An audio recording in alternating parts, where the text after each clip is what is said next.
We are basically in our performance night of the Back to the Lab season, which is a choreographic course for hip hop dancers.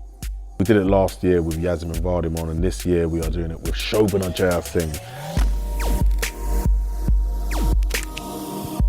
Shobana Jeyasingh is widely known for exploring South Asian dance styles within contemporary dance. For that reason, I thought she'd be ideal for Breakin Convention. The four choreographers are Robby, Taste Cru. He's from Ireland and he's based in Newcastle.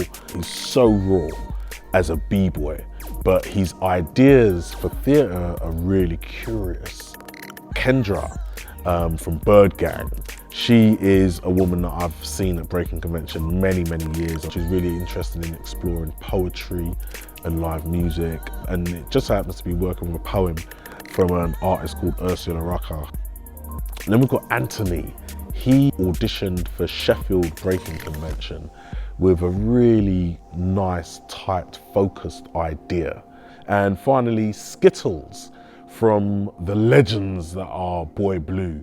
She's a drummer and she's very passionate about the drums and she wants to work with that in the space.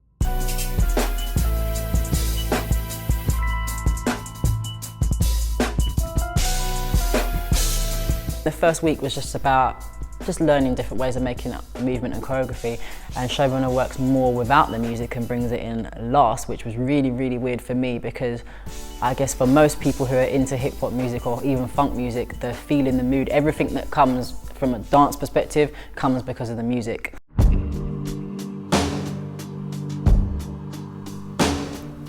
Week one was really about giving the participants a taste of different choreographic tools that have been useful for me, and I hope it's been useful for them. I think what the dancers and I kind of have in common is that I think we both started off with having a very definite dance technique, which we all trained in and loved.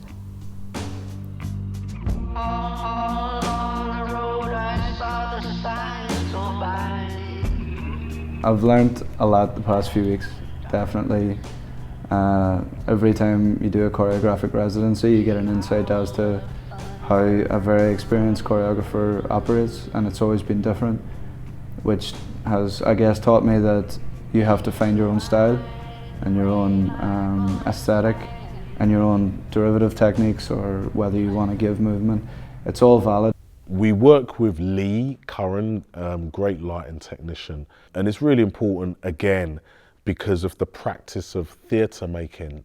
Light is just so important, and sometimes you think it's kind of obvious, how to light something, and someone like Lee really helps to give us options.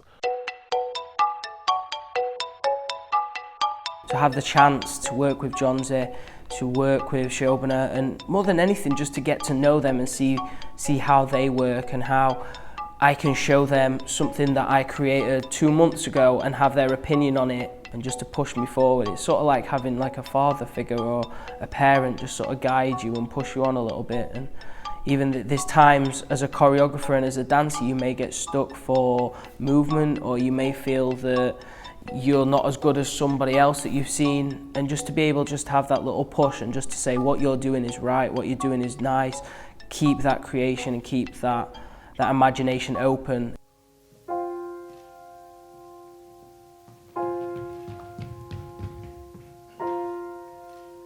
And it just gives you the opportunity to really express what you have in your mind. You can see it in front of you, but you never have the studio time or the dancers or the professional help around you also for advice and, just to lean on occasionally. So it really gives you a comfortable place where you can feel safe to just let go and create what's in your head. It's giving people time to think and to really concentrate on the tools of choreography, which actually it's a huge luxury, I think. And I know from talking to the choreographers and to the dancers, they really appreciate these 2 weeks.